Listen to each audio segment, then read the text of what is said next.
Good afternoon, everyone. Thank you for attending today's webinar and being with us. My name is Brooke Meyer. I'm the director of the Institute for Coordinated Community Response, and we are going to go ahead and get started. A few housekeeping tips. We encourage you to use the Q&A box at the bottom of your screen to ask questions throughout today's presentation. We'll be monitoring those, and we'll also have some dedicated time at the end of the presentation to answer questions. If you'd like to make comments or interact with attendees or the presenter, be sure to select all panelists and attendees in that little blue button at the bottom of your chat box to make sure everyone can see your comments. If you have any technical difficulties, then in that case, you can just chat all panelists and an ICCR staff will assist.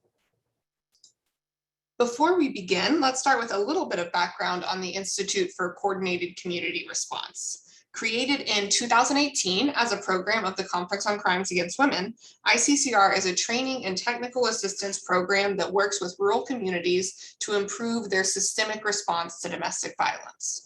We work with teams made up of law enforcement officers, prosecutors, and advocates from rural Texas counties each year to take a deep dive into their current criminal legal response to domestic violence and begin building the scaffolding for a sustainable CCR long after their ICCR year.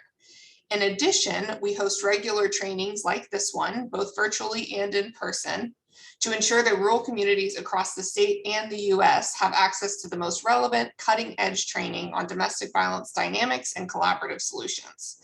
And while our program is geared towards rural needs, through webinars like this one, we're able to train any practitioners from all over who are committed to eradicating domestic violence. So thank you for your dedication to improving your own community's DV response, whether you're from a big city or a small town, and for being with us today. You can learn more about ICCR on our website, instituteccr.org, and I encourage you to sign up for our monthly newsletter there to stay in the loop about all of the great trainings we provide throughout the year. We have a few trainings coming up in the next few months that I want to highlight briefly. Next week, we will have our bi-monthly Rural Texas Advocates call. This is for any advocates who serve victim survivors in rural communities. And we will have Kata joining us again on that call to discuss Praxis International's array of programs that are available to y'all. In November, we will have the Texas Council on Family Violence joining us to discuss the Texas statutes on privilege and confidentiality and explaining how that differentiates what community advocates are able to do versus what systems advocates are able to do. So hopefully you'll join us for both of those. And I also want to be sure to highlight our first Rural Virtual Conference coming up at the beginning of October, October 4th through 5th. This is a 2-day conference, $100 for individual registration or $75 for groups of 5 or more. And all of our workshops center the needs of rural communities and provide examples of models that have worked in small towns across the country that can be replicated where you are as well. So again, be sure to check that out on our website, instituteccr.org/rural-conference to learn more and register. And now I'd like to introduce our presenter today. Kata Issari is the Executive Director of Praxis International. She's worked to end violence against women and girls for over 35 years as an advocate, therapist, fundraiser, clinical supervisor, and administrator for grassroots, campus, and national gender-based violence programs. She is also an organizational consultant, lecturer, and anti-oppression trainer. Kata is a founding member of Incite Women of Color Against Violence and lived for 19 years in Honolulu, Hawaii, where she directed the domestic violence intervention program of Parents and Children Together, and then served as the executive director of the Hawaii region for the Joyful Heart Foundation before joining Praxis as executive director in 2017. Kata immigrated to the United States from Iran as a child and currently lives and works in Seattle, Washington. Thank you so much for being with us, Kata. Please take it away. Thank you very much, Brooke. It's so great to be here with all of you today. Thank you to everyone for joining this session. I'm looking forward to having this time with you today. I want to start by thanking Brooke and AJ and Becky and all the folks at the Institute for Coordinated Community Response and Kata for their strong partnership with Praxis and inviting me to speak about this important topic. Praxis International is a national training and consulting organization that has been working for over 20 years to bring information about social change and social justice to communities and advocacy programs around the country. We have 4 different programs that we work with, which include supporting coordinated community response, institutional analysis as system change, assisting communities that are implementing their blueprints for safety, working with advocates in the Advocacy Learning Center, and strengthening rural advocacy for rural communities. I will tell you more information about how you can find out about our programs at the end or next week, as Brooke mentioned, on the advocacy call. But just so you know that this is the type of work that Praxis does and that I'll be speaking about as we move through today. Our plan for today is to really explore what happens when we don't attend to our well-being as advocates, what causes us to downplay advocates' well-being, and what are some of the possible ways in which we can mitigate the negative impacts of doing this work. How can we sustain ourselves individually to maintain a life of balance? Excuse me. And how can advocacy programs support balance and harmony for staff? I have a lot of different information to share with you, and my hope is that you'll use this time to absorb and take it all in and think about how is it that you think about your wellness, about how to nurture yourselves, what we at Praxis call balance and harmony, and what are ways in which you can strengthen that as you move forward. I invite all of you to participate in this session with your whole self, your mind, your body, and your spirit. Now, in a Zoom webinar, I can't see the participants, so I have no idea what you're doing, but even if I could see you, I would hope that you were doing activities during this session that would allow you to focus on the work at hand, but also to nurture yourself. I hope everybody has some water or a good drink nearby. And I encourage you to stay in touch with your senses as you move through this session. I always have little, what I think kids in school call fidgets. I have a push ball or a stress ball or something to play with my hands. And I think it's wonderful if people can also maybe be knitting or drawing or doodling. AJ has just put in the chat for us a link to a site where you can download free doodle art. I have one here to show you. I'm a big fan of mandalas when I doodle. I happen to keep colored pencils on my desk for those moments when I want to be off screen and get in touch with what it means to use my hands and explore color. You might have a journal that you will use at different points in the session, but just really encourage you to stay in touch with how you are and invite you to feel like you don't have to sit and listen and take notes, because we will share the PowerPoint with you, but to get in touch with how you are. Okay.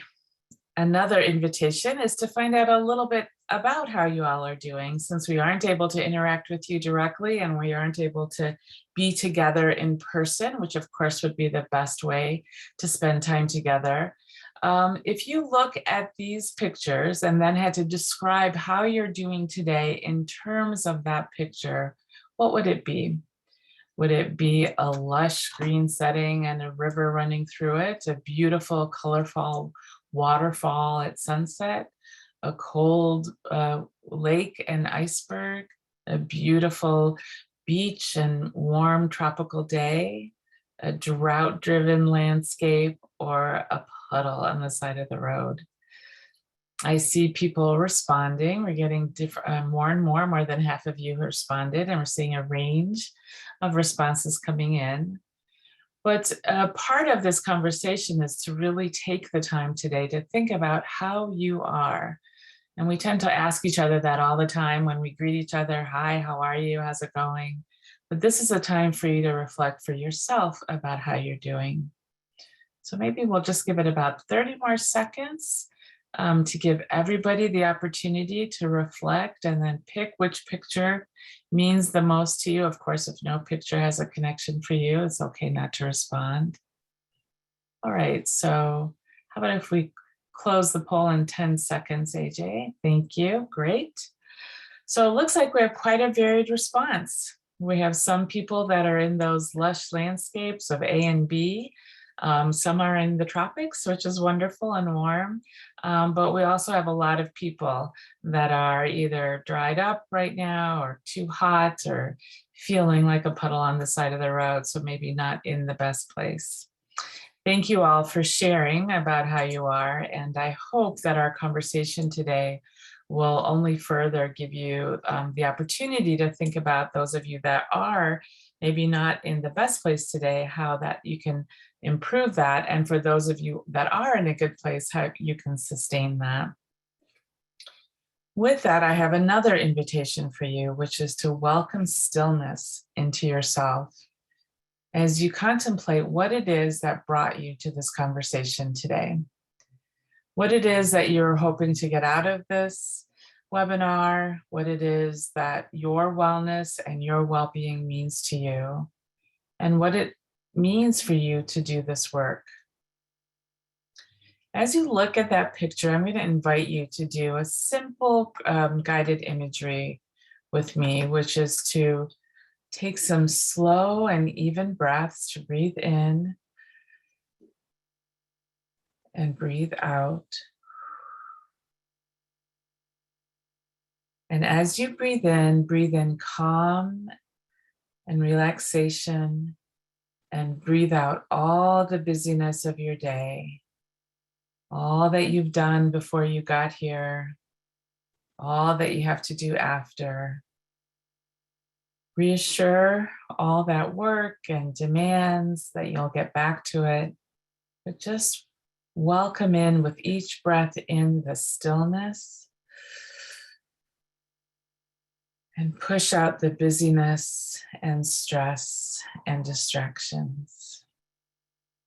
And as you continue to breathe evenly and deeply, I'm going to ask you some questions to reflect on to yourself. You may want to close your eyes or look down at your desk or focus on the picture of the water dropping in front of us. But I'm going to ask you to consider across time and place and all of who you are and all that your life has held, what has brought you here today? What has led you to be a part of the gender-based violence field, to be a part of the movement to end violence against women and other forms of gender-based violence? And just as importantly, who brought you here today? Who came before you that allowed you to do this work and to thrive and be a part of this important movement? Was it family? Right? Is it ancestors that aren't with you anymore? Was it a mentor, a friend? Who came before you that has made this pathway possible for you? It's so important to think about those who have brought us to this work and have cleared the way for us to thrive in a healthy and balanced life. Again, people that you are related to, your ancestors, your family, your mentors, your friends. I invite you to call those people into this space.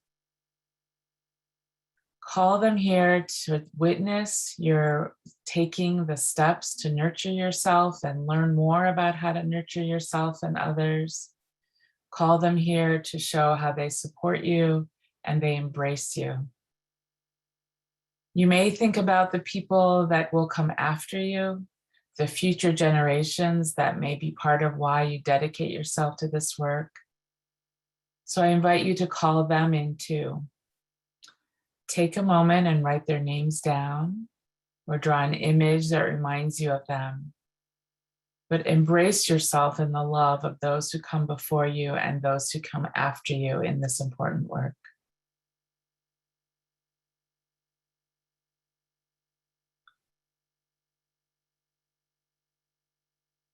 And with one last deep breath, breathe in stillness. Exhale, Let's move into our conversation. The reason that I asked you to think about who it is that brought you to this work and how it is that you got here is that for me personally and for us at Praxis, to talk about wellness is really to talk about why we do this work. Why are we advocates? What led us to dedicate ourselves to be a part of this important movement and this important field to create change? Maybe you, like me, are an immigrant to this country. Maybe you, like me, have experienced different forms of injustice based on your gender or your race, your gender identity, your background. I know that I was drawn to this work and have dedicated most of my life to it as a working adult because I was personally and philosophically committed to ending the injustices that came out of gender-based violence and related oppression. And when I came to this work, I learned that what this work really meant was it's about transformation, about justice, about promoting equity. And maybe those are some of the reasons that you do this work, and those that came before you inspired you to do this work and support you in those ways. At Praxis, we believe that advocacy is about standing with and giving voice. It's working with those who have no power or less power to change what those in power do. It's really about being a mouthpiece. We believe that advocacy is about reforming institutions and linking to other social justice efforts in order to engage with communities to create lasting change. Unfortunately, though, at Praxis, we also believe that many of us in this work, myself included at different times, have somewhat lost our way in advocacy and maybe become disconnected from the original roots and reasons why the movement of gender-based violence started. What we promote at Praxis as a result of feeling that there's been some drift in this movement and in our work is what we call social change advocacy.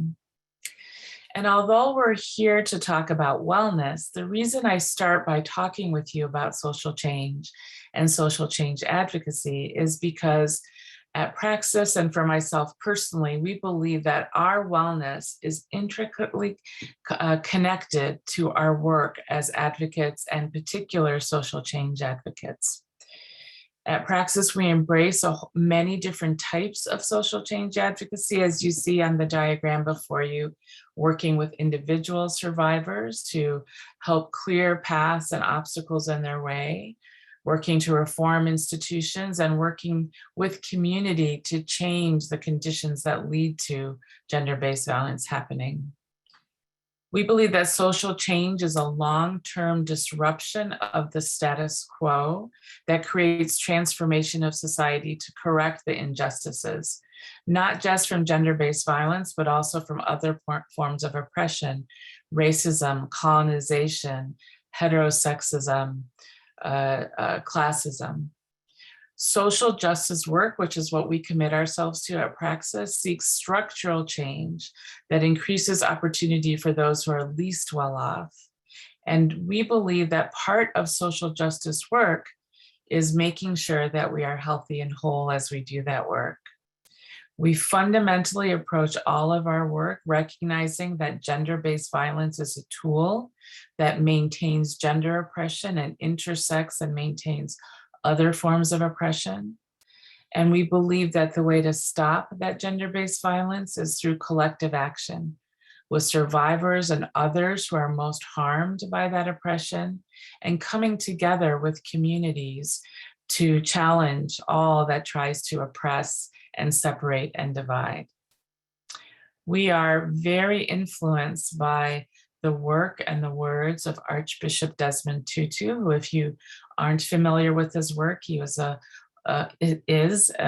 longtime anti-apartheid and human rights activist in South Africa. And Archbishop Tutu said that in order for a movement to strive for justice, there were three requirements: that the truth be told about the harm that was done, that that harm be repaired to whatever extent possible, and that the unjust conditions that led to that harm be eradicated. At Praxis, that's central to all of our social change and social justice work that we do. But this is also the framework that I'm going to use for our conversation today, because I believe that when we don't attend to our well-being as advocates and workers in this movement and field, that we are doing ourselves as much harm as potentially has been done to others.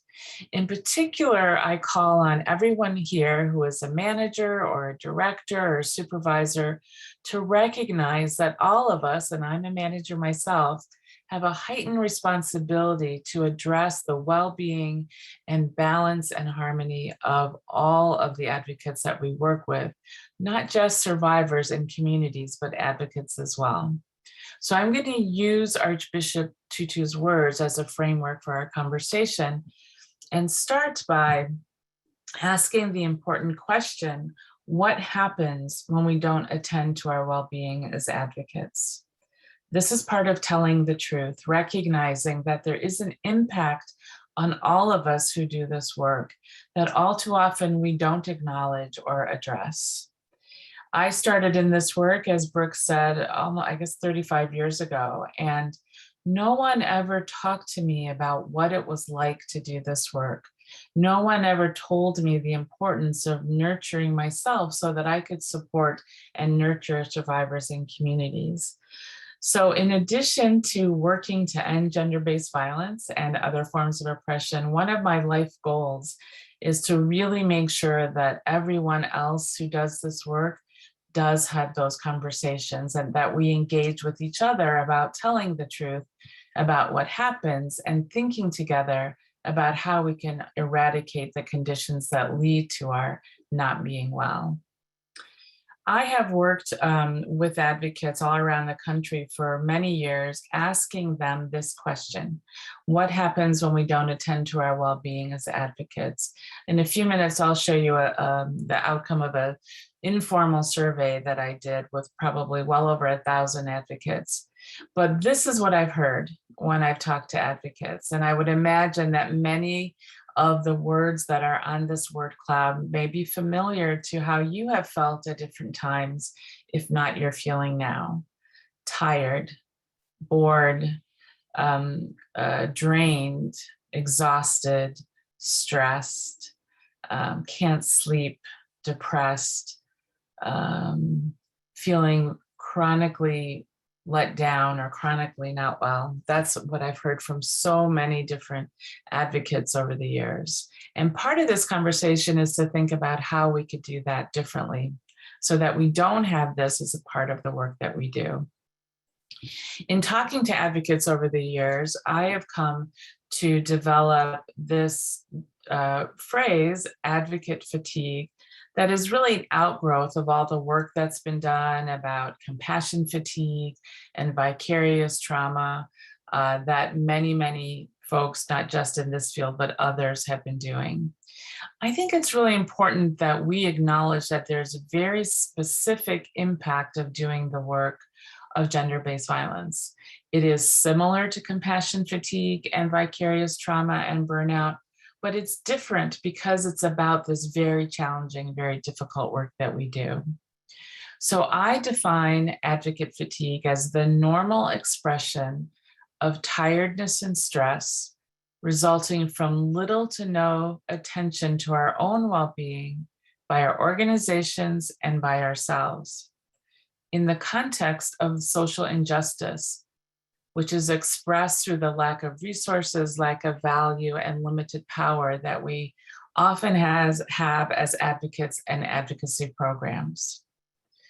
So as you, if you are familiar with compassion fatigue and vicarious trauma, you might look at this definition and see some similarities to those definitions. The differences here is that we're including the responsibility and role of organizations, and we're including the impact of the social injustices that lead to gender-based violence and oppression. And one of the ways that social impact is expressed is the ways in which our work is not valued in the same way in the broader society. And that leads to lack of resources, lack of value, and limited power or access to power. The key points here is that advocate fatigue impacts all of who we are: our minds, our bodies, our spirits, ourselves, our identities, our families, our relationships with our communities, but also our communities within our programs, our communities within our CCRs, our communities within our work in the broader context of this field and this movement. And what I'm so happy to have this time with you about is that it seems that you, like me, believe that it's important that that impact not continue and deteriorate to the level that you see with this powerful image of the matches burning out and disintegrating. So a couple things I want to emphasize. Advocate fatigue is normal. We do challenging, demanding, difficult, inspiring, and rewarding work, and it's normal that at times we're stressed and tired and burnt out. It comes from both little attention to our own well-being and the lack of attention that organizations often give to the broader picture of wellness for staff and advocates. And it's in the context of social problems. I'm going to continue to talk about all of this as we move forward. But because often acknowledging that advocate fatigue can be painful, it can be disruptive, and it can be both validating, but it also can be hard. I just want to take a moment and pause for what I call a moment of balance and harmony. And this time is I'm just going to invite you again to do a simple breathing exercise with me.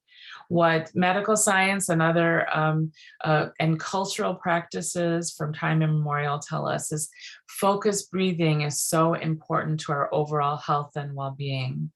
Lengthening our breath calms our nervous system and expands our brain functioning. Research found that actually 1 minute of focused and slow breathing can actually improve the ability of our brains to function for 2 hours. So I'm going to invite you to join me in a simple activity that I'll describe, that is just to slow your breath and to just focus on taking breath in and out. There won't be a guided imagery like I did at the beginning. It's just focusing on that breath. It's natural, especially if you haven't done this a lot, that as you do the breathing, you may feel distracted, either by thoughts that you have things you have to do, or noises or things happening in your environment, especially if you might be zooming in from home and there's other people around, or from your office and it's busy at your office. But I'm just going to invite you, if you have a distraction, to just tell it to go away. You'll get back to it in a few minutes, and just go back to slowly and simply focusing on your breath.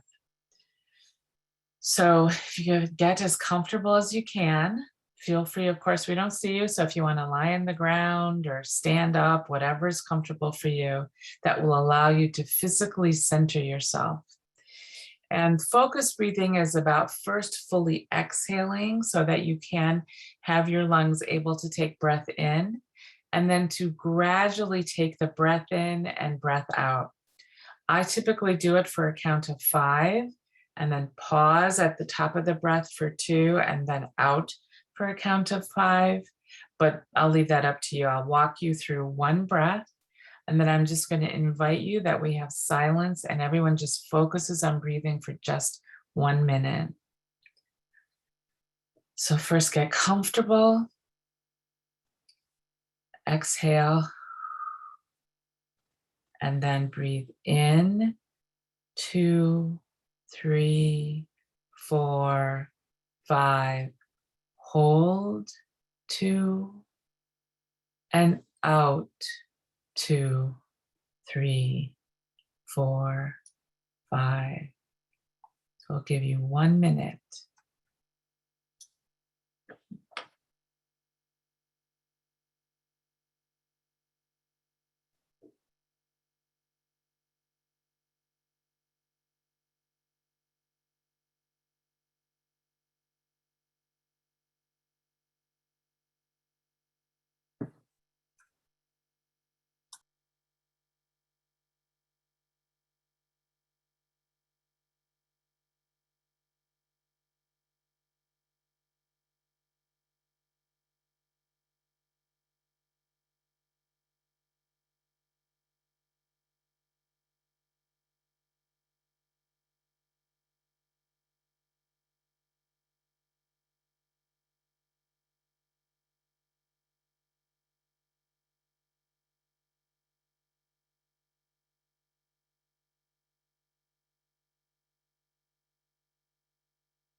All right, thank you.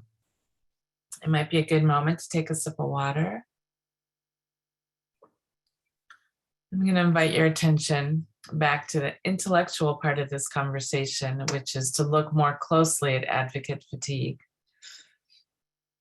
And as we tell the truth, I think it's really important not just to acknowledge that we do experience advocate fatigue and that it's normal in the context of our work and the societal inequities that lead to gender-based violence and oppression, but also to explore what causes us to downplay or ignore advocate well-being.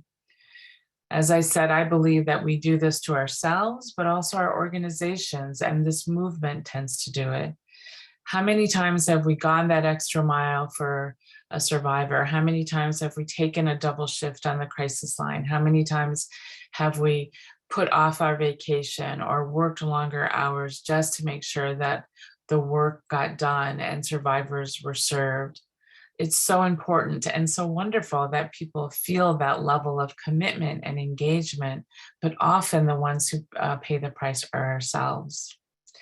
So going to the survey that I mentioned, as I said, for many years, talking and surveying different advocates in different parts of the country, I just asked them this question. What is the impact, but also what is the cause? What causes us to downplay it? This is not a formal evaluation. I am not a researcher. I just asked people and kept track of their answers.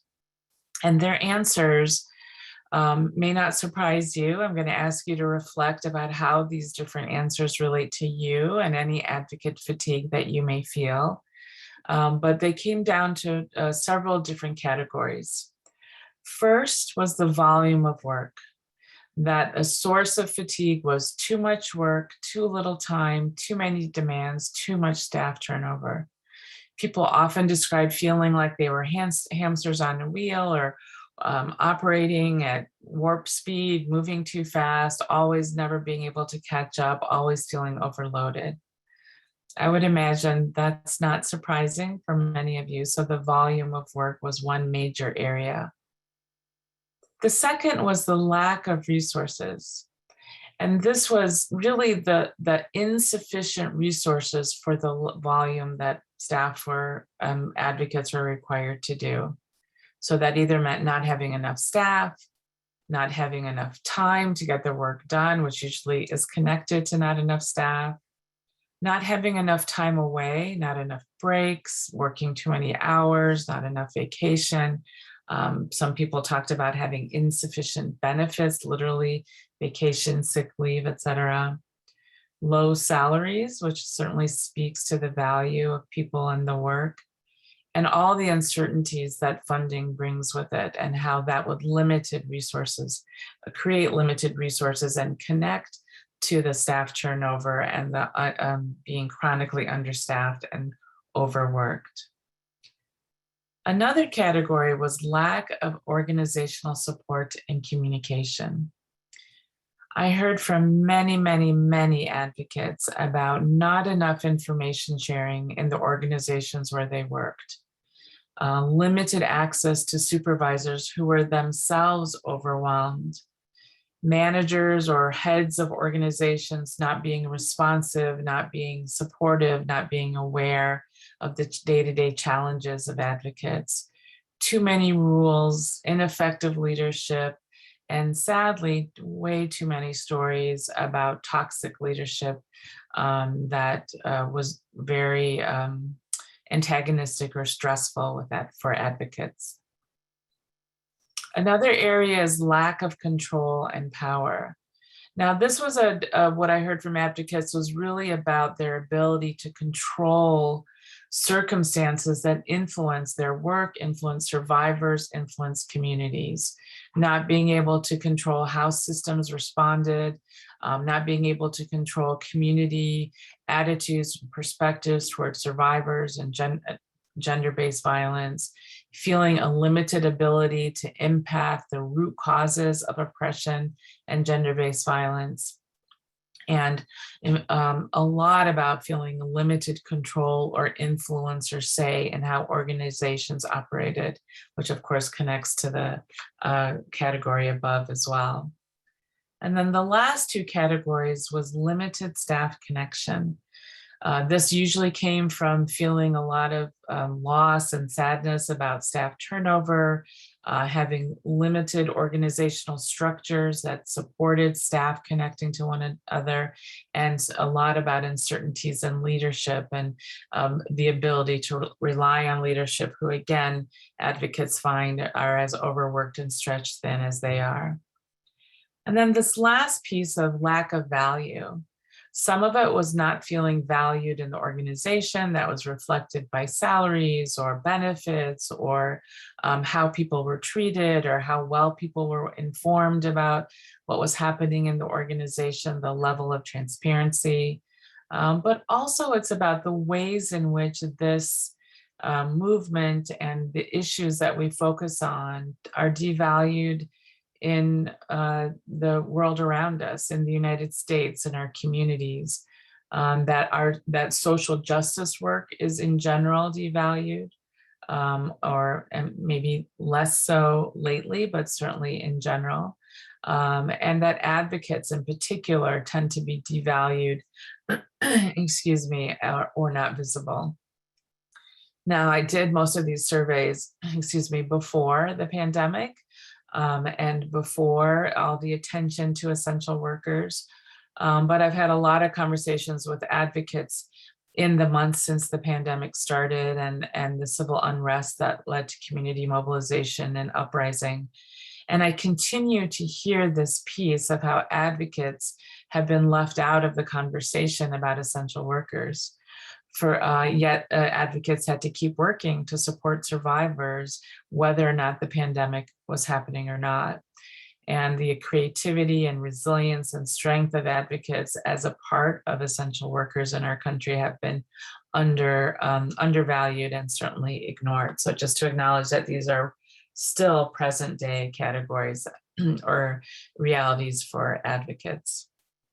What I'm interested about those categories is, having done, as I said, some study about burnout and compassion fatigue, is that those categories that I found from just asking people those simple questions and then realizing that their answers fit into these different pockets are the same categories that research has found, research not in the gender-based violence field, are sources of burnout: lack of control, lack of power, when values are in conflict, when there's insufficient reward for the work that's being done, when people are overloaded or feeling that they're being treated unfairly, when there's breakdown of community and connection, and also when there's socio-political considerations that complicate the area of work in which people feel burnout.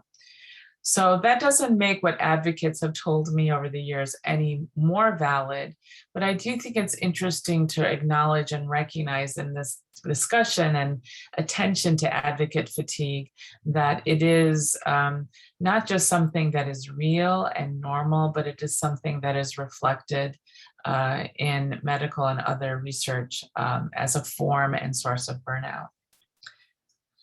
So, as we continue to tell the truth and talk about what is the source, I'm going to share with you my own personal perspective on some of what contributes to advocate fatigue and the dynamics of what causes us to downplay the impact of this work and the wellness of advocates in this movement. I believe that it is absolutely connected to how we value and conceptualize work in the United States. America is a country that has long prided itself on sweat, determination, and hard work. We love stories about people putting in the hours, working harder than everyone else, pulling themselves up by the bootstraps to enjoy financial success. And this was from salary.com in examining work and the dynamics of work. What I know about how we approach work in the United States is that we often don't provide adequate or sufficient ways to support workers. At least 134 countries have laws that set maximum length of the work week, but the US does not. We have practices that are typically 40 hours, but we don't have maximums that are set. There isn't a federal law that requires paid sick days. We're the only country in the Americas without national parental leave benefits. We're the only industrialized country that has no legally mandated annual leave. 40% of turnover in jobs in the United States across all sectors is due to stress. And healthcare expenditures, now this is from before the pandemic, are 50% greater for people who have high levels of workplace stress. And it is actually a source of more health complaints than financial or family problems. And if anything captures your attention, I hope it's this last point. This statistic is from about 3 years ago. So I just want to acknowledge it's not absolute from 2021, but Americans take less vacation today than ever before. For those of us that do have vacation, we're forfeiting $52 billion a year in vacation time. Now, to me, this is important because I think it's important to recognize the context of how we, in our advocacy and how our advocacy programs and organizations have developed over the last 40 years of this movement. Our organizations have been created in the context of this high value of work. Many years ago, when I was working for an organization in Hawaii, and it was the Joyful Heart Front organization, which is a national organization, we were doing a fundraiser that we were being supported, which was wonderful, by the French company, fashion company Lancôme. I was not part of the group that was working on this fundraiser, but we had a team approach and heard stories about how it was going. And we were working on it in the summer, and it was supposed to happen in October during Domestic Violence Awareness Month.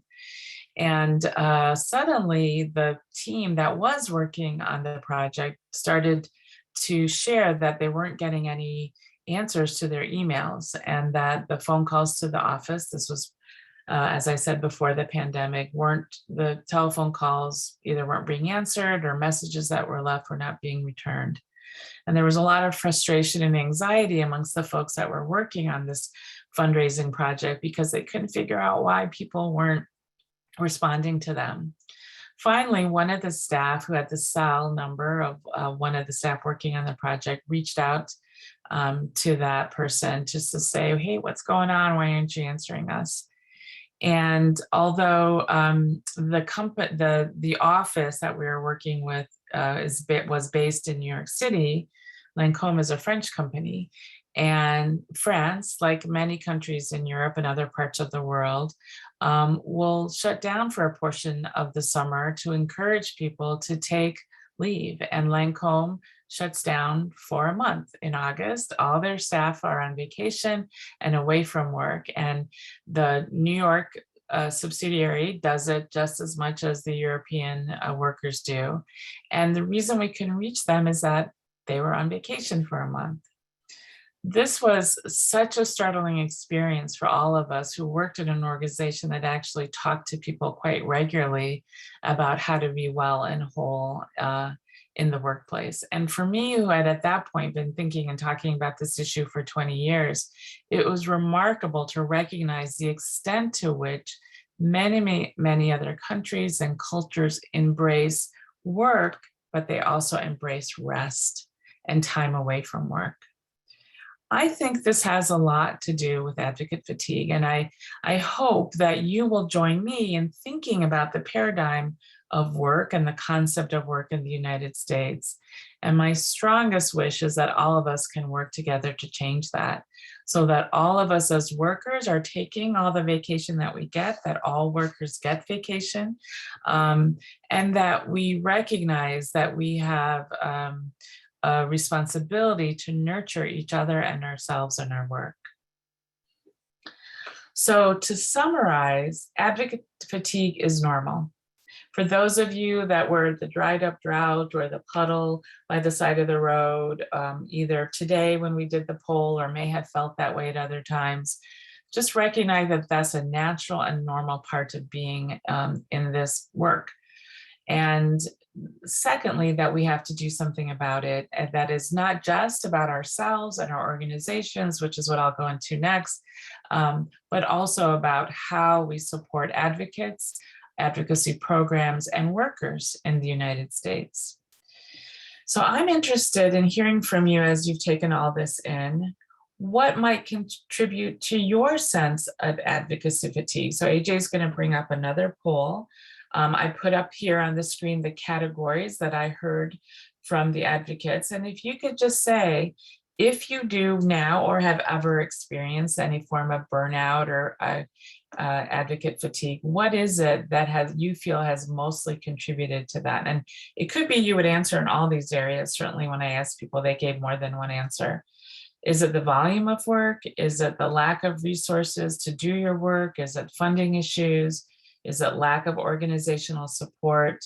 Is it feeling like you have lack of control or power, either in how you spend your time at work or in the community, limited staff connection, or feeling devalued in your work? So I see that people are responding and it's kind of moving around the place. So we'll give it maybe another 15 seconds to invite everyone to chime in. And certainly if you're still thinking about it or you're not sure, no problem, but it would be great if we could hear from everybody. Okay. All right, so maybe 5 seconds, AJ, and then we'll close out the poll. Looks like probably most who have responded have responded. Okay, so if people can see that, that is really interesting that we have, it's quite balanced between volume of work, lack of organizational support and communication, and lack of control or power. And certainly there's a little bit in resources and funding and limited staff connection and lack of value. I will say to all of you that although I've collected all these answers and there's no scientific analysis or evaluation of it, that what I did literally is I just categorized the responses and put them into categories. But the most responses are actually what all of you responded. That usually it's the hardest issues for people are the volume of work, organizational issues, and the broader context of lack of control. And that's why in a few minutes, I'm going to emphasize what we as leaders, as executive directors, as managers and supervisors can do in our organizations, because it is so important that we figure out ways so that in particular, the lack of organizational support and communication and the volume of work, which are very connected to our organizations, our structure, can be addressed. So thank you for responding to that poll. But now I'm going to go to the second part of what Archbishop Desmond Tutu shared with us, which is to think about how we can repair the harm. Because first we want to repair the harm for all of us as advocates so that although we know it's normal to experience fatigue, that it doesn't become a chronic state for us. What is a natural part of this work is that at different times we may feel fatigued by it. We may experience advocate fatigue, but more and more I'm hearing from advocates and advocacy programs that they feel like they're chronically in that place of advocate fatigue. So the question is, how can we sustain ourselves to maintain a life of balance? And I'm going to share with you something I learned from a chiropractor that I went to many years ago, but I've modified it a little bit, Dr. Richard Nakasone. He's acknowledged at the bottom. And I went in because I was actually probably overworking and paying little or no attention to my physical well-being and not resting enough and not moving enough. And I had a sore back and I could barely move actually to get into his office. And the first thing he did is hand me this piece of paper and say, these are the optimum essentials. These are the essentials for optimum health and wellness. And what his list was: what we eat, what we drink, how and how much we move, how and how much we rest, and how we spend our time, our activities. I've added to it our breathing, because that's so much a part, I think, of our essential sense of self and being, and also our thoughts and feelings, because I'm trained as a social worker, so I can't help thinking about thoughts and feelings. But it was fascinating to me that a chiropractor and someone that was in the healthcare world would put together not just the joints that were sore on my back, but the whole picture of health. And that's actually also what the research shows in responding to both chronic fatigue, compassion fatigue, and vicarious trauma. We have to really look at our whole selves and nurture our whole selves, which is again why I hope you all are playing with your fidgets or coloring or sipping your water or taking notes in your journal as you're listening about how you are, not so much what I'm saying.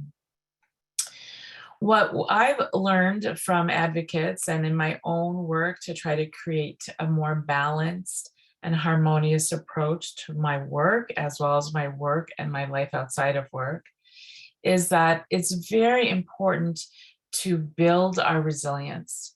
It's very important to recognize that we do a work that has a risk factor, and the risk is advocate fatigue, that it will burden us and bring us down. And the more that we promote our wellness all the time, the more that we attend to ourselves and our whole selves, mind, spirit, and body, the more we can have balance in our lives to allow us to manage those times when the fatigue overwhelms us. I deliberately use the word resilience because, like some of you, I've done some work around child abuse response and also child abuse prevention. And I've always been fascinated that one of the approaches to preventing child abuse is to look at building protective factors. And protective factors are connected to building the resilience of parents and guardians and caregivers in order to support their having a healthy and whole response to their children instead of a harmful or neglected response. And I think that we can learn from that and thinking about what are the protective factors that we can support and embrace in our work. What we know from many of us are cultural and natural practices over generations of time is that there's simple things we can all do every day. We can just take a moment sitting at our desks or in our cars, or if you're in a busy household of family and pets and activities, just sometimes I just go sit in the bathroom and shut the door and just do a minute of breathing. We can also move. You know, technically, we shouldn't have all been sitting here for an hour and a half. Hopefully, all of you are getting up and moving around every 20 minutes. Medical science tells us we should never sit still for more than 20 minutes. And for many of us, sometimes moving means exercising or an exercise regimen or doing a lot, running a marathon. It literally just means moving. Being in touch with our bodies, recognizing that our whole self is about how we are physically. I'm a strong believer in being aware of how our bodies are. I'm not going to take the time to do it today, but sometimes in these sessions, I do what's called a body scan. And that's just a simple activity of doing focused breathing and then checking in with physically every part of your body, as well as how you're doing inside your spirit and your heart. If you just Google body scan on the internet, you'll learn there's descriptions. There's many, many people who do this, who do it as a part of their expertise and work. But I find that just pausing in the course of a day and just checking in with how I'm doing is so important, and it slows me down. It's also so important, as I said at the beginning, to enrich our senses, whether it's through knitting or art or just having, I have a lavender growing outside, and every now and then I'll just bring a sprig of it in and set it on my desk so I can breathe that. But finding ways that give you a sense to move beyond just the mental and relational. Research and cultural practices over time tell us that contemplative practices nurture us individually, whether it's faith-based practices, praying, or other religious practices. It could be meditation. It could be just taking quiet time to write in that journal if you aren't part of a faith practice. But recognizing that when we take time to look within and without, that nurtures us and helps us to create more balance in our lives. One thing that I think gets undermined and undervalued is the importance of trusting our instincts. I had an epiphanal moment many years ago when I was actually doing a counseling session with a sexual assault survivor. And I was saying to her, you have to trust your instinct, and you have to trust what your soul and your heart and your mind is telling you. And the epiphanal moment was that I was in a difficult situation at work in terms of the leadership of the place. This was many, many years ago. And I realized that what I was saying to the survivor about how she could embrace her healing and change, that I wasn't trusting my own instincts. And I think that we tend to trust our instincts when it comes to our work and other people, but often we don't in terms of ourselves. And we have to listen to that voice inside ourselves. It's a good and expert guide about what we need. Other practices that research and practice of many people have found is the slowing down that I talked about. There's a lot of research coming out now that when we take time to express gratitude or reflect on what we're grateful for, that's so nurturing of our spirits and our bodies and our minds. Many people have started to keep gratitude journals. Many people at Praxis, we have a practice that we will end our meetings by saying something that we're grateful for. It doesn't have to do anything with the meeting. And sometimes it's as simple as the sun is shining or my cat is sitting on my lap. And sometimes it's much more profound. Research also shows us that expressing kindness that allows us to pull out of ourselves, being kind to other people makes us more healthy.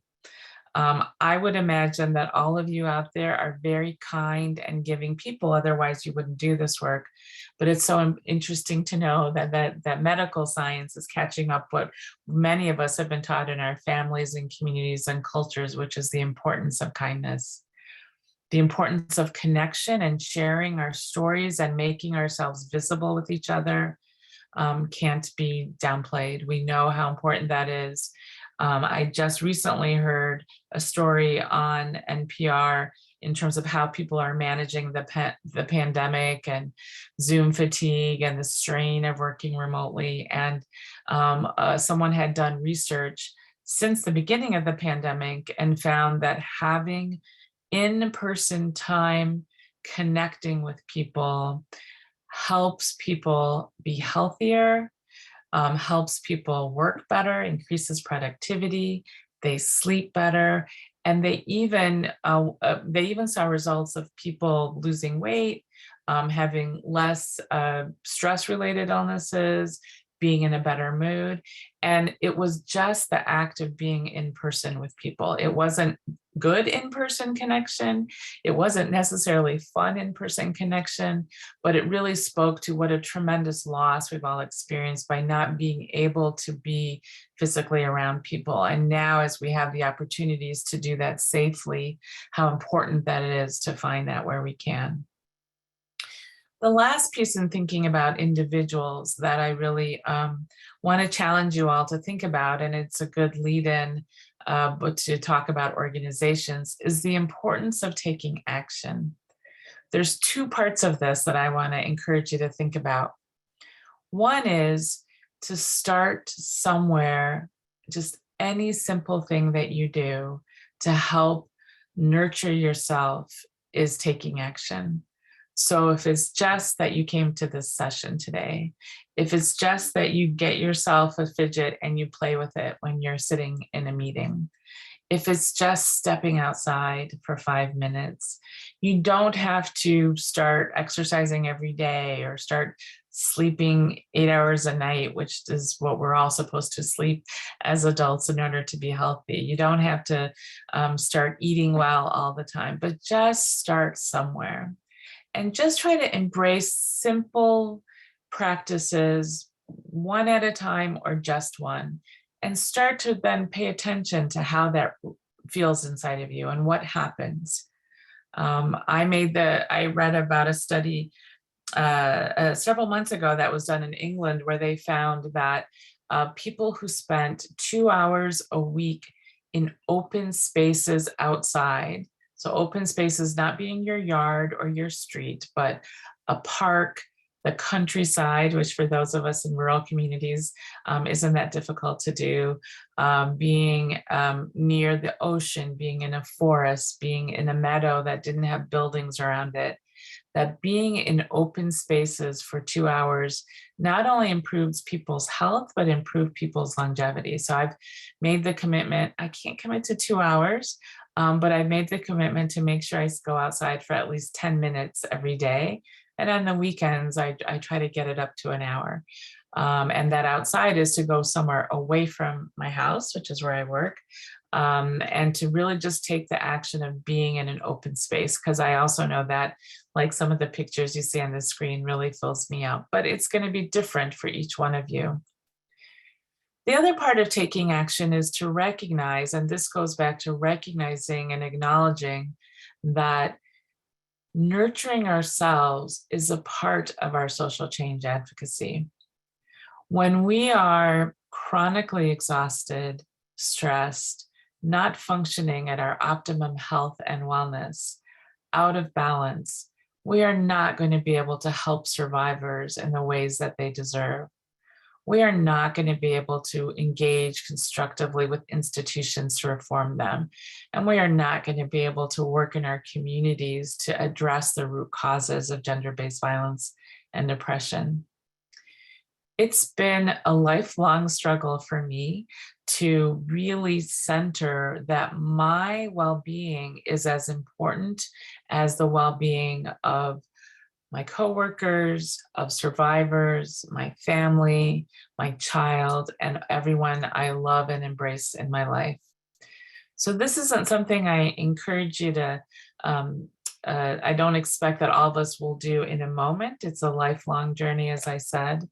But the healthier we are, the more in balance we are, the more we'll be able to do this work.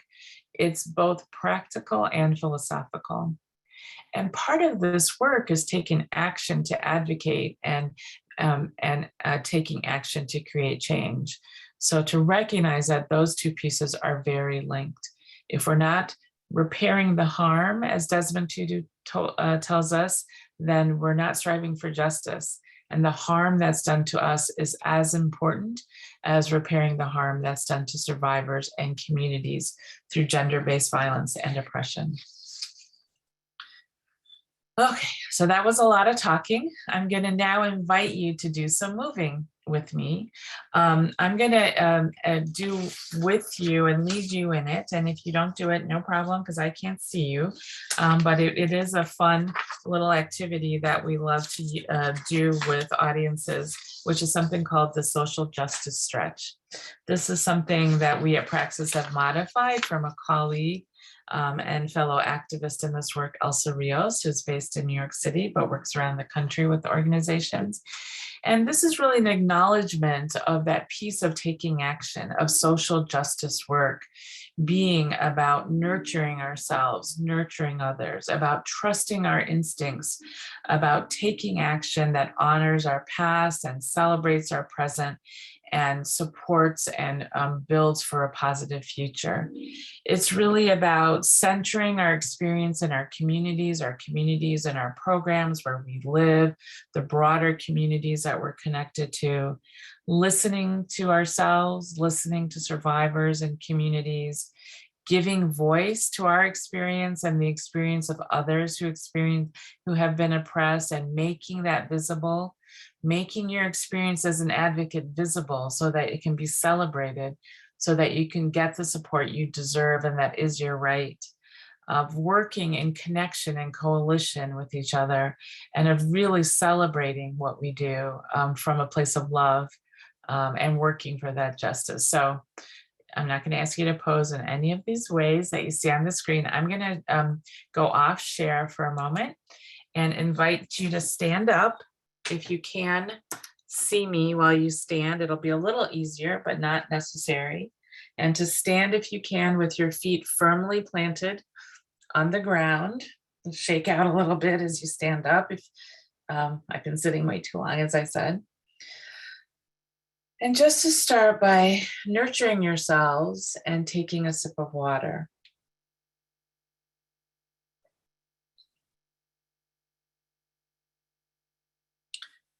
And then as you stand there, to listen to your heart, put your hands on your heart, to your intuition. Some people also put their hands on their core, and take one slow, deep breath with me to breathe in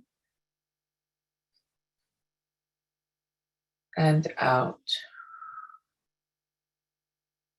And then I'm going to invite you to bend over and touch your grassroots.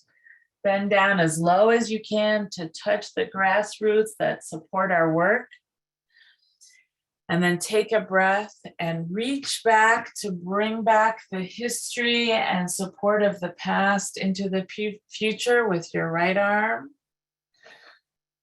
And a breath, and reach back with your left arm and bring back the history and support of the past into the present. And then with a breath, your hand up to your ear and lean to the right to listen to the voices of the community and stretch to the right.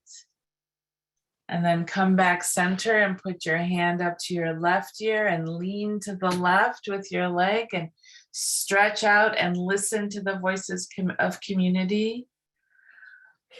And take a breath and then stamp your feet on the ground to stomp out oppression. And then take a breath and shake out the dramas and the haters and the negativity. Shake your arms, shake your other arm, shake each leg, wriggle your whole body, turn your head around, stretch your neck and your shoulders. And then reach your hands up and stretch up as high as you can to reach towards justice. And bring down your arms and put them around you to show the love, to embrace yourself. If you're in a room with other people and are safely there, then I encourage you to then give them each a high five to show that we work in coalition. If not, you can just symbolically do it by stretching your hand forward and putting your palm up. And then center yourself. Feel your breathing, your core and your heart.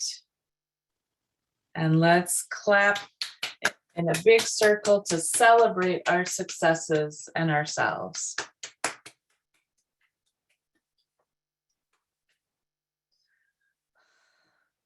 Okay, thank you all. Hopefully that was fun for you. I love doing that. It is much more fun to do in person with people, but it still works on Zoom to be able to take that moment. I'm actually sweating a little bit now after that. And hope that both the fun nature of thinking about the connection to social justice and the physical movements that embraces our social justice work was a good kind of pause in this intellectual discussion for you. So it looks like I just want to check in at this pause moment before I move on to see from Brooke and AJ if there's any questions that I should be responding to before I move on. No questions. Okay, thank you. All right, so now let's go to the last piece of what Archbishop Desmond Tutu tells us is a part of striving for justice, which is that the unjust conditions be eradicated. And although we can't change all of what we're setting out to do quickly in terms of our social justice and social change work, we can really think about that big piece that came across in your poll and in the informal surveys I did of how can organizations, advocacy programs support balance and harmony for their staff. And as I said, when I was talking about the individual, this is really a journey, and this is really a pathway to wellness for organizations. And I encourage all of you that are here as managers, as directors, and as leaders in your organizations to really take this to heart. And I say that to you as an executive director and someone who's been in a management position in various capacities for decades at this point, that we really have to embrace balance and wellness as an employee right and an organizational responsibility. I am so delighted that there's so much more attention to self-care and wellness. It's very popular in social media and popular culture. I'm hearing many more organizations talk about it, but all too often the emphasis for what needs to be done is put on the individual. It's put on, saying to people, do yoga, do breathing, do exercise, eat better, sleep more.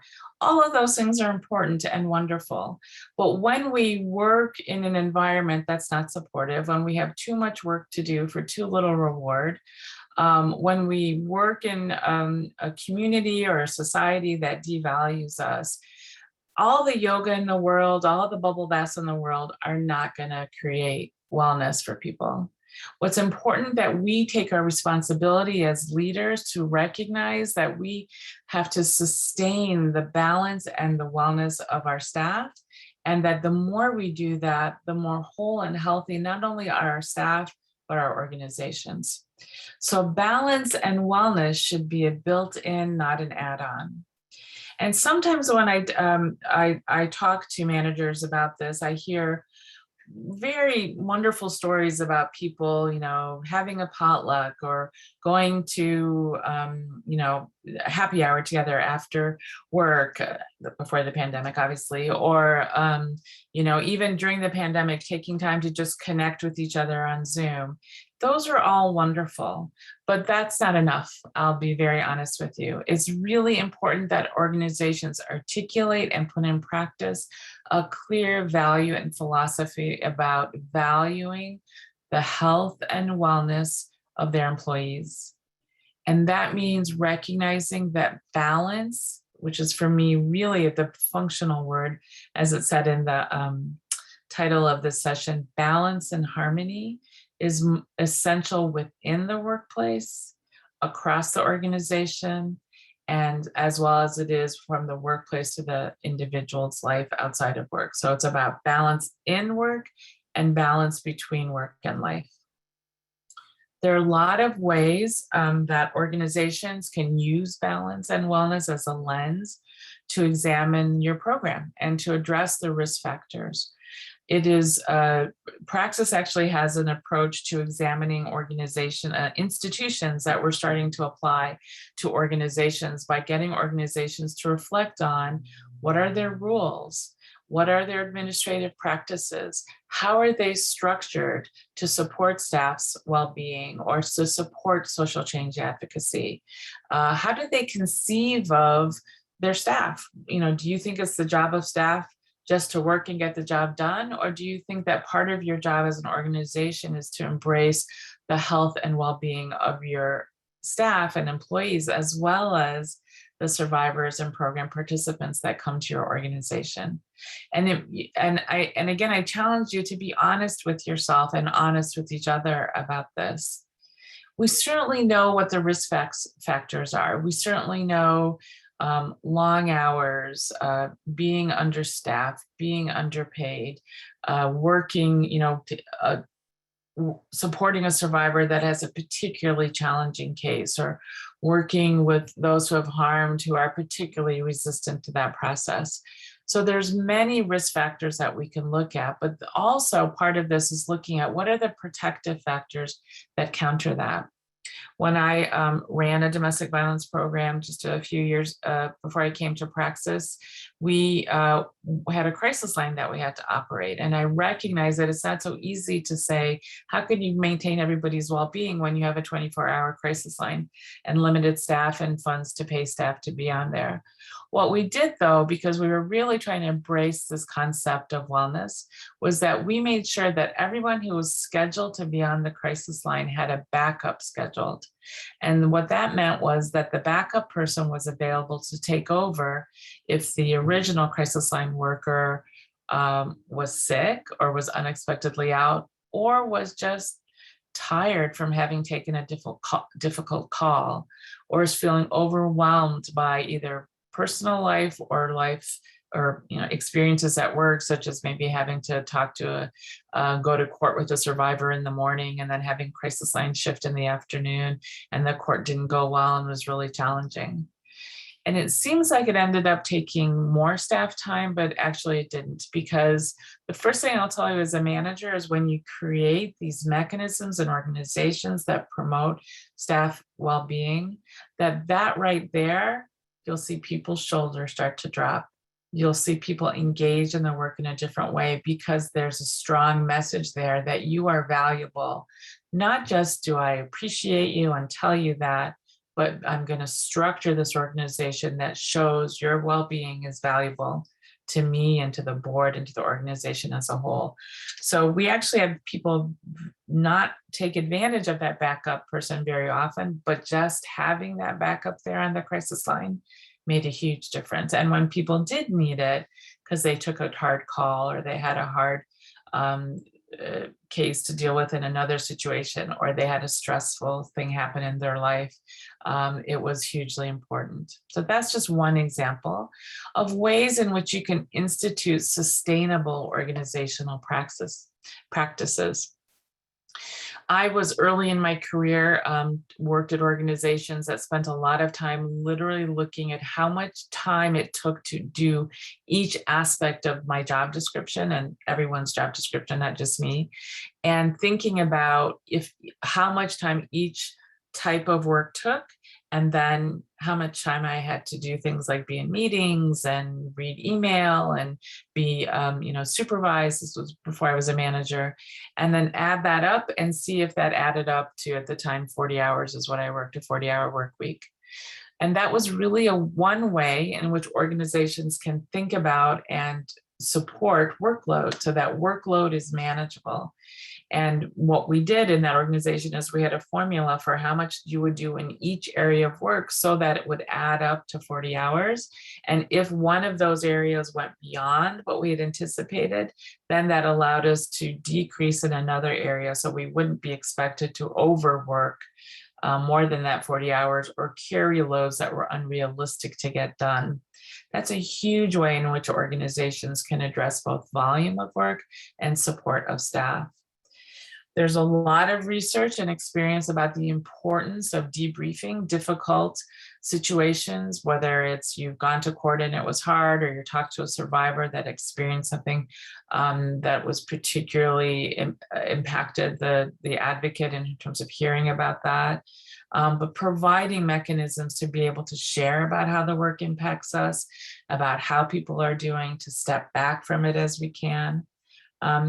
To slow down, as I said, the importance of slowing down and creating opportunities for staff to work the hours that work for them. That's one thing we've seen that I think has been, in some ways, a silver lining of the pandemic, is many organizations, not all, are much more flexible about work hours now that we've all been had to work at home or work out of our homes.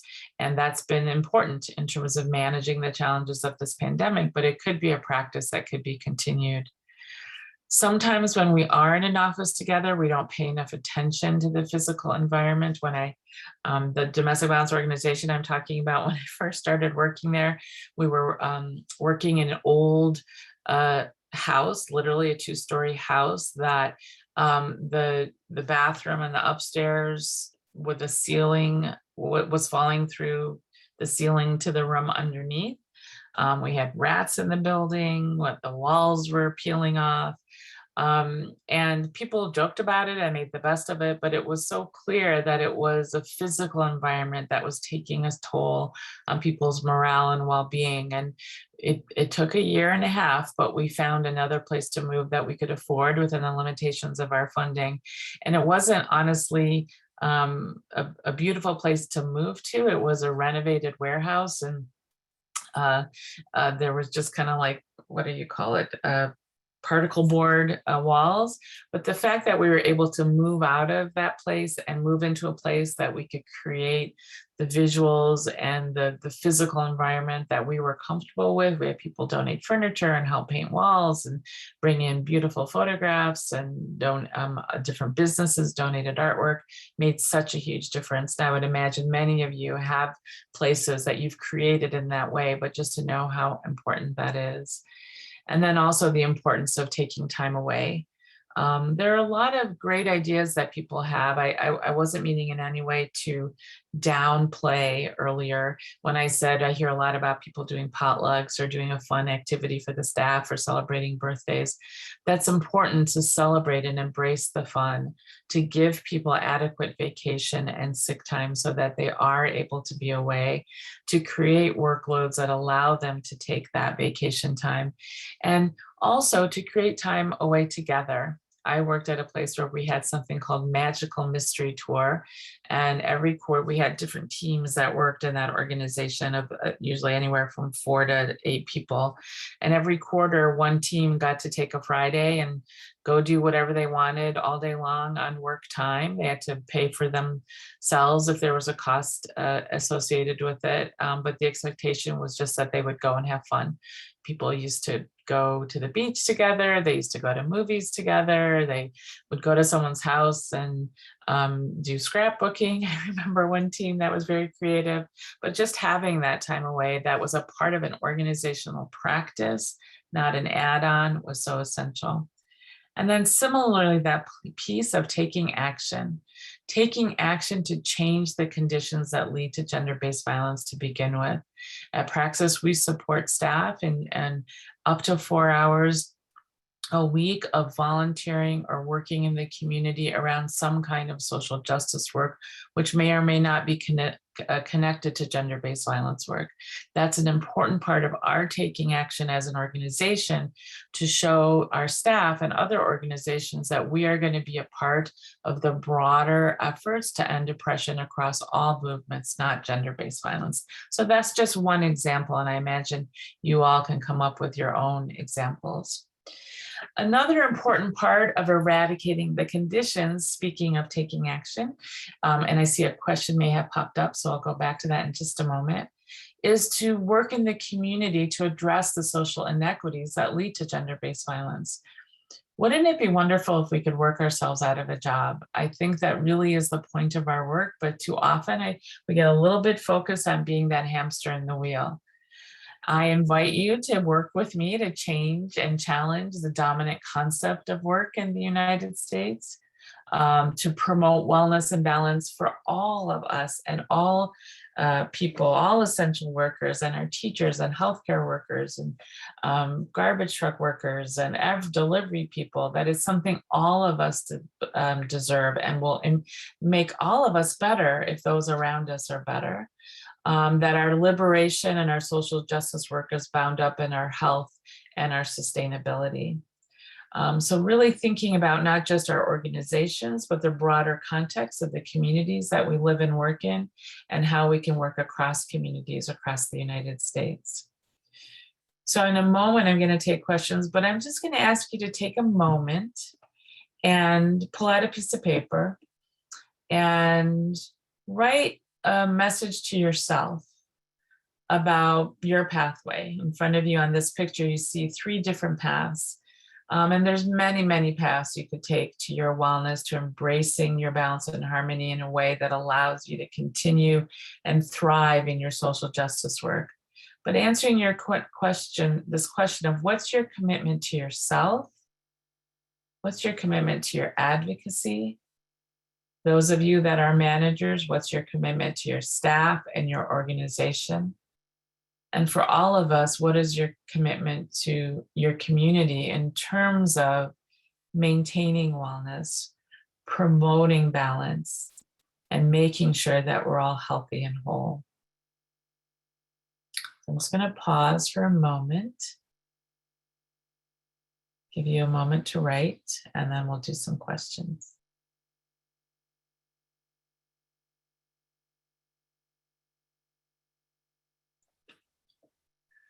Okay, so I see one question. Yes, someone is asking about the social justice stretch. Yes, I would be happy to send it out to you. As I said, it's based on someone else's work. Maybe what I can do, I didn't actually think to give it to Brooke and AJ in advance, but I'm happy to send it to them. And then Brooke or AJ, is there a way to send it out to people who are on this call? Yes, we definitely can include it with the PowerPoint. Okay, that's great. Thank you so much for that. Any other questions that people have, that either about how to make sense of this or about anything in particular that I raised at any point that it would be helpful to know? Well, if you do think of questions or you are interested in more examples, you're welcome to email us at Praxis. The best way to email us is through our general email, info@praxisinternational.org. It is, if it's something specifically for me, it'll get routed to me, but if it's something that someone else can address faster, then they'll be sure to do that. You're also welcome to go on our website and look at the information about our programming, which I mentioned but didn't really go on. This information about wellness isn't on our website yet. We're working on building out some resources for that, but I know that this PowerPoint will be shared with you after this session. I'd like to go back to this as we get to the end of the session. I'd like to go back to this phrase from Audre Lorde, who was a Black feminist, lesbian, activist, writer, poet, and self-described warrior. Audre Lorde passed away, gosh, I want to say 25, 30 years ago. But if you haven't read any of her work, it's really powerful and moving. And in one of her writings about her own personal struggle with cancer, she wrote this: "Caring for myself is not self-indulgence. It is self-preservation, and that is an act of political warfare."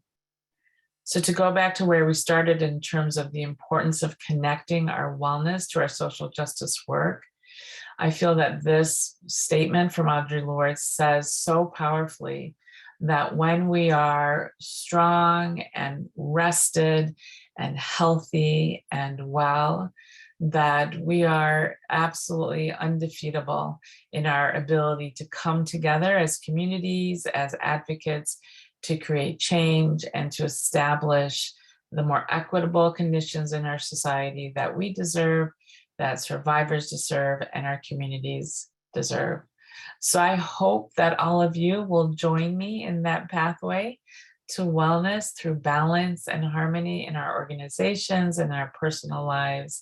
And if there's anything that I can do or Praxis can do to support you, please let us know. Thank you, everybody. That's it for today. I'll turn it back to you, Brooke.